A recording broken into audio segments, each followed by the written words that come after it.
আমার এখনো খেয়াল আছে রাষ্ট্রপতি একটা ভাষণ দিচ্ছিলেন। তো ওই সময় সম্ভবত ঘূর্ণিঝড় বা কোনো কিছু আসছিল।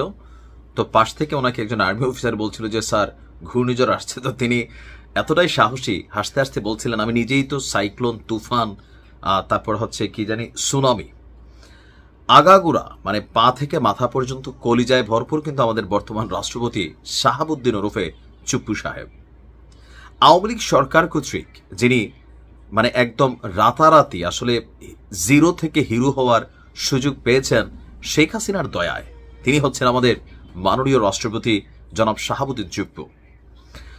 তো এই যে গত এক বছর রাষ্ট্রপতি শাহাবুদ্দিন চুপ্পুর উপর ঝড় বয়েছে, সাইক্লোন, টর্নেডো, অনেক কিছু বয়ে গেছে, তবে বিএনপির কারণে কোথাও না কোথাও তিনি কিন্তু তার এই পথটাতে এখনো আসীন আছেন। এই যে বর্তমান পরিস্থিতিতে আগামীকালকে জুলাইয়ের ঘোষণাপত্র প্রকাশিত হতে যাচ্ছে, তো আজকের দিনে এসে আমাদের রাষ্ট্রপতি যে বক্তব্য দিয়েছেন এই বক্তব্য শুনে আমি 100% শিওর শেখ হাসিনা তিনি নিশ্চয়ই অবাক হয়েছেন, আশ্চর্য হয়েছেন যে হায় রে চুপ্পু, সময় বুঝা তুমিও কথা বলে স্নেহ করে ডাকে আর কি। যাই হোক, কি এমন বক্তব্য দিচ্ছেন যে শেখ হাসিনার ঘুম প্রায় হারাম করে দিচ্ছেন।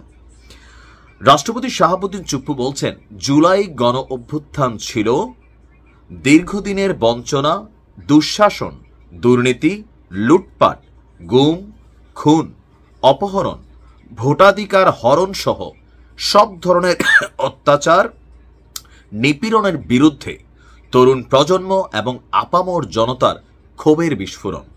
এই প্রত্যেকটা ওয়ার্ড কিন্তু বাস্তব। এখন আওয়ামী লীগের যারা ফ্যান ফলোয়ার আছে বা আমরা যারা বিভিন্ন দলগুলোর সাপোর্টার আছি, আমরা মনে করি যে না ভাই, আমার নেতা বা আমার নেত্রী ক্ষমতায় থাকাকালীন যা করতেছে সবই জায়েজ। এই সেন্সে কারা থাকে যারা দল ক্ষমতায় থাকলে সুবিধার ভাগিদার হয়, কিন্তু আবার যারা সুষ্ঠু রাজনীতি পছন্দ করে, যারা মনে করে রাজনীতির মানে হচ্ছে দেশ সেবা, জনসেবা, তারা কিন্তু এই জিনিসগুলোকে পছন্দ করে না। তো রাষ্ট্রপতি চুপ্পুর এই বক্তব্য শেখ হাসিনার যে শাসনামল, সেই শাসনামলের একটা ভয়াবহ চিত্র কিন্তু তুলে ধরেছে। এখন এই ঘটনাগুলো কি বাংলাদেশে ঘটছে? অবশ্যই ঘটছে, ডেফিনেটলি ঘটছে। এখন আপনি আমারে গালি দিতে পারেন, কিন্তু এই কথাগুলোকে অস্বীকার করার সুযোগ নেই।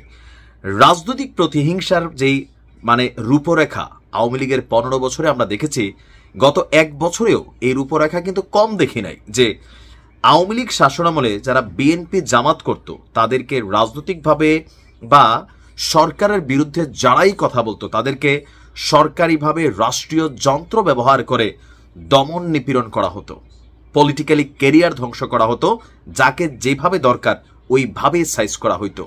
তো গত এক বছরই কি এর পরিবর্তন খুব বেশি ঘটছে?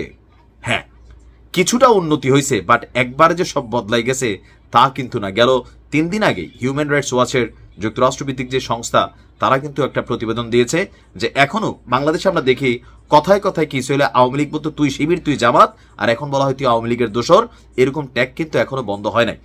তো শাহাবুদ্দিন চুপ্পু তিনি আপনার বলছেন যে এই বৈষম্যমূলক ফেসিবাদী ব্যবস্থাকে বিলুপ্ত করে গণতন্ত্রের পুনঃপ্রতিষ্ঠা, জনগণের ক্ষমতায়ন এবং মত প্রকাশের স্বাধীনতাকে সুনিশ্চিত করাই ছিল জুলাই অভ্যুত্থানের মূল লক্ষ্য। আর এই বক্তব্য দেওয়ার পরে যেই পত্রিকাগুলোতে এই নিউজটা হয়েছে, শাহাবুদ্দিন চুপ্পুর 14 গোষ্ঠী আওয়ামী লীগের নেতাকর্মীরা উদ্ধার করছে। কেউ বলছেন মির্জাফর, কেউ বলছেন বিশ্বাসঘাতক, কেউ বলছেন বেঈমান। কিন্তু আপনি ভাই একবার চিন্তা করছেন, আপনি যদি চুপ্পু সাহেবের জায়গায় থাকতেন আপনি আরো 2 লাইন বেশিই বলতেন, কারণ জলে বসবাস করে আপনি কুমিরের সাথে পাঙা নিবেন, এটা কিন্তু সম্ভব না।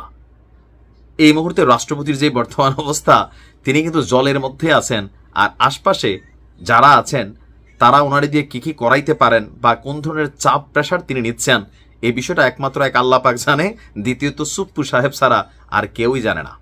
তবে ওনার কথাগুলো কিন্তু সত্যি ছিল। ভালো থাকুন, আসসালামু আলাইকুম।